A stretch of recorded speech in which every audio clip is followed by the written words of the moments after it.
Assalamualaikum warahmatullahi wabarakatuh. Ya, Bapak Ibu, Bapak Mentor, Bapak Pengurusi, Moderator, dan teman-teman P3K.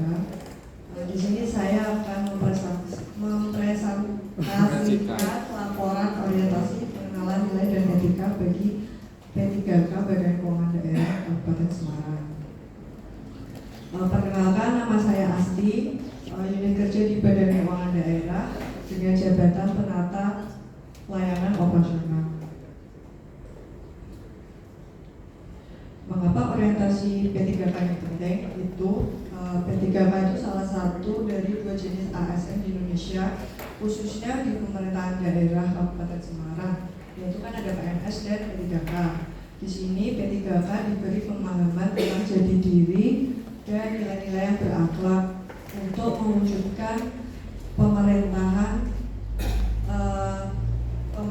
yang baik, transparansi dan akuntabel di BKUD. Kemudian orientasi ini bertujuan untuk penyusunan rencana hasil kerja selama 5 tahun bagi peserta P3K ini. Kemudian landasan kerja P3K di BKUD itu memiliki visi dan misi. Visinya itu sendiri mendukung visi kepala daerah, yaitu bersatu, berdaulat, berkepribadian sejahtera dan mandiri atau berdikari dengan semangat gotong royong berdasarkan Pancasila dalam bingkai negara kesatuan Republik Indonesia yang berbhinneka tunggal ika. Sedangkan misinya itu mendukung misi nomor 3 kepala daerah terpilih, yaitu mewujudkan tata kelola keuangan pemerintah yang baik, bersih, demokratis, dan bertanggung jawab. Kemudian rencana hasil kerja pada subbidang akuntansi BKUD. 1. Menyusun rekap kontrol kas penerimaan bulanan. Kemudian direkonsiliasi dengan bidang pendapatan dan dicetak. Tahapannya mempersiapkan kertas kerja rekap kontrol kas penerimaan daerah di Google Spreadsheet. Kemudian menerima BKU atau buku kas umum kas daerah dan bukti transaksi dari subbidang pengelolaan kas daerah. Kemudian entry transaksi harian penerimaan kas daerah di kertas kerja Google Spreadsheet. Lalu direkonsiliasi dengan staf bidang pendapatan untuk menyamakan data antara subbidang akuntansi dengan bidang pendapatan. Kemudian dicetak laporan rekap kontrol penerimaan bulanan tersebut. Kemudian penerapan nilai-nilai yang berakhlak di sini itu saya melaksanakan tugas pencatatan dan pengolahan data secara cermat dan teliti. Kemudian saya melaksanakan rekonsiliasi sesuai dengan standar dan kualitas terbaik. Kemudian saya membangun kerjasama yang sinergis dengan bidang pendapatan untuk membandingkan dan mencocokkan data penerimaan. Keduanya, membuat laporan keuangan pemerintah daerah pelaksanaan APBD bulanan, triwulan, dan semesteran dengan kegiatan rekor data bulanan dengan SKPD. Tahapannya pengumpulan dokumen sumber dengan menerima dan mengumpulkan SPC fungsional dan rekening koran SKPD dalam bentuk soft file. Kemudian pencatatan dan perbandingan data dengan melakukan pencatatan oleh tim akuntansi ke dalam kertas kerja Google Spreadsheet. Kemudian penyusunan laporan keuangan triwulan dengan tahapan konsolidasi data bulanan dengan mengolah dan menggabungkan data dari transaksi 3 bulan terakhir yang telah valid. Kemudian penyusunan laporan triwulan dengan memasukkan data dari SIPD, LRA, LO, dan raca SKPD ke dalam Google Spreadsheet. Kemudian dibuatkan berita acara. Yang ketiga, penyusunan laporan keuangan semesteran dengan tahapan konsolidasi data semesteran dan data triwulanan dengan mengolah dan menggabungkan data dari transaksi 3 bulan terakhir yang valid selama 1 tahun. Kemudian penyusunan laporan semesteran dengan memasukkan data dari LRA, LO, dan raca SKPD ke dalam Google Spreadsheet. Kemudian dibuatkan berita acara. penerapan nilai-nilai berakhlaknya, saya memastikan bahwa setiap data transaksi yang diidentifikasi adalah jujur, cermat, valid, dan tepat waktu. Kemudian saya menyusun laporan keuangan dengan patuh dan sesuai dengan standar akuntansi pemerintahan.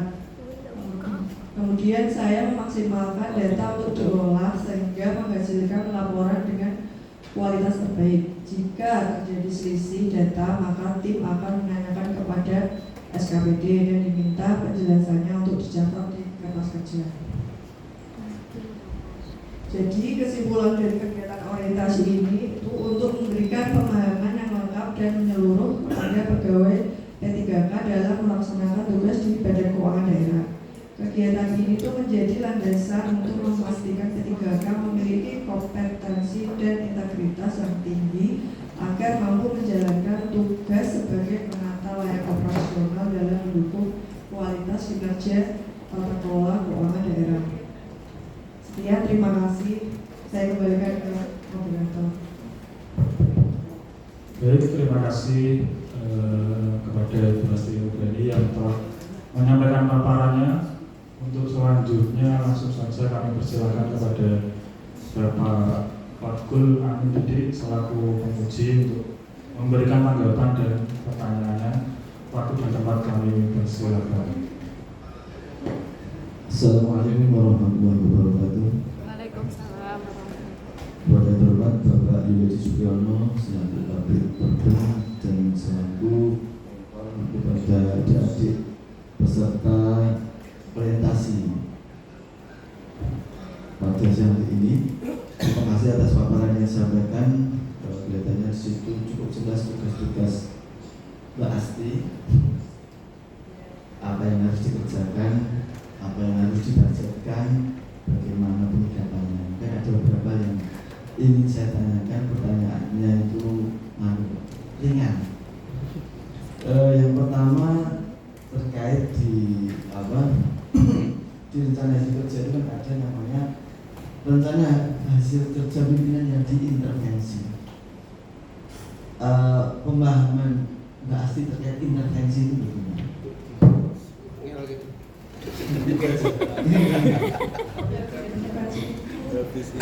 Menurut saya itu kan dari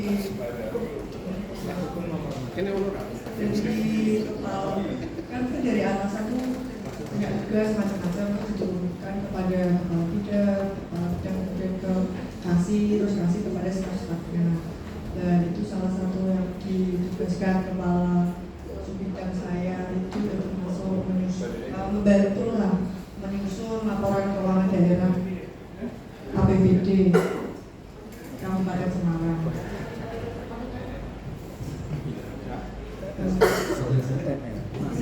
Ya maksudnya tidak.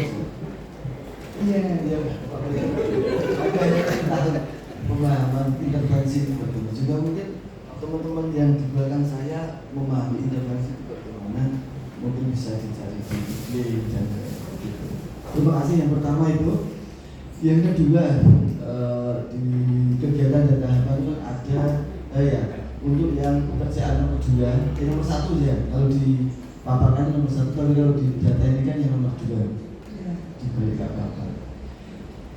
Salah satu tahapan dalam menyajikan laporan keuangan rekap kontrol kas penerimaan bulanan itu kan ada proses rekonsiliasi atau pencocokan data dengan bidang pendapatan.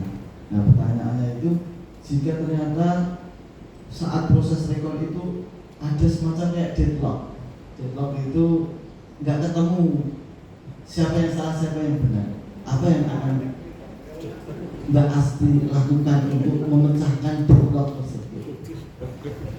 Kalau di kerjaan saya misalnya ada miss gitu ya, kalau yang saya kerjakan kan saya menurut sesuai dengan buku kas umum yang dikirimkan Kasda ke saya. Ya kalau terjadi miss nanti ya biasanya saya dari staf pendapatan juga tanya kepada atasan baiknya gimana, atau misalnya satu rekening itu tuh nggak ditemukan dimasukkan, ya udah dimasukkan ke kode rekening ke sumbangan nggak jelas dulu. Nanti setelah kita tahu, oh ini ternyata angkanya tuh misalnya CP pengembalian itu dari SKP di mana, baru saya pindahkan ke bagian CP itu, terus saya komunikasi kepada Mas Billy yang staf bidang pendapatan itu untuk dipindahkan dari sumbangan ke CP pengembalian itu. Itu Pak. Saya saling berkomunikasi. Ya, terima kasih. Jangan marah-marah gitu. Tidak pakai. Enggak ngegas. Sana ngegas ya, Pak. Dulu masih ada berapa menit? Masih panjang. Masih berapa? Masih 10 menit. Tenang masih 10 menit. Enggak, tinggal 3 menit. Oh, tinggal 3 menit Pak. Masih 3 menit. Nah, kemudian ini terkait bahwa kita sebagai sesama ASN di dalam bekerja kan ada kolaborasi atau komunikasi. Seumpama ini di ruangan kerja itu ada 2 teman yang sedang berseteru. Sobat. Itu Siapa itu? Mbak Asti selaku teman itu mau cuek saja atau pura-pura tidak tahu atau mencoba mengintervensi atau apa mungkin. Saya minta. Itu tadi misalnya ya Pak. Iya, misalnya. Kayak pernah gitu. Saya Atau mungkin Mbak Asti sendiri ada kebetulan karena masalah apa akhirnya terjadi kesalahpahaman. Apa yang akan Anda lakukan untuk mempercepat proses ketidaksalahpahaman itu? Ya kalau saya ya langsung ngomong sama misalnya si A, kamu kok gini sama saya tuh gimana, apa saya ada salah atau gimana? Kalau misalnya kerjaan saya tuh nggak beres atau apa, ya udah diomongin langsung. Jadi nggak usah, ya udah diem-dieman cuek lewat tinggal lewat gitu kan, ya nggak paham. Tapi saya tuh langsung saya omongin, tapi ya mikir-mikir dulu. Tapi deg-degan kalau ngomonginnya, ini loh Pak pertanyaannya, deg-degan gimana nih pertanyaannya yang dikasih Pak Didik ke saya. Saya tuh nggak bisa tidur loh Pak, tidur tuh jam 3, makanya saya kantuk. Deg-degan pertanyaannya Pak Didik itu gimana. Itu aja Pak. Terakhir, pertanyaan terakhir. Empat ya Pak? Empat. Masih lama, Ya Pak. saya berarti ya. Iya, ini Masih panjang. banyak nilainya nanti. Itu ya Pak ya. Gini, selama bekerja itu kan kadang kita pekerjaan kita dapat selesai sesuai schedule, sesuai jadwal. Alhamdulillah kan. Nah, selama ada waktu kekosongan, waktu longgar itu, apa yang akan Mbak Asti lakukan untuk mengisi waktu kosong tersebut? Apakah mungkin dengan belajar tambahan atau mengecek lagi pekerjaan atau mungkin komunikasi dengan orang lain atau bagaimana untuk mengisi kekosongan waktu hubungannya dengan berakhlak tadi? Oh iya. Sebenarnya saya punya tugas yang harian itu tuh Pak, yang merekam itu. Itu dari sana tuh kirimnya tuh kadang misalnya langsung 5 hari. Jadi tuh kayak tanya kalau waktu kosong itu juga saya ya pertama ya cerita-cerita dulu sama ya langsung saya tuh mau ngerjain apa ya, oh ya kayak misalnya saya belum merapikan misalnya dari pembelian itu kan ada form sendiri juga yang harus dipisahkan biar besok waktu rekon tuh misalnya ditanya ini pengembalian dinas ini tuh berapa dan cocok atau belum ya. Paling saya itu Pak memindahkan data dari yang Google Spreadsheet ke format itu pengembalian itu. Ya itu aja Pak. Ya, terima kasih atas jawaban-jawaban yang cukup bagus. Pas. Terima Pas kasih. sih, Bang. Semoga semakin bersemangat untuk mengabdi pada pemerintah Kabupaten Semarang. Terima kasih dari saya cukup sekian. Wassalamualaikum warahmatullahi wabarakatuh. Sekian presentasi dari saya. Saya kembalikan ke moderator. Baik, dengan demikian berakhir sudah paparan dari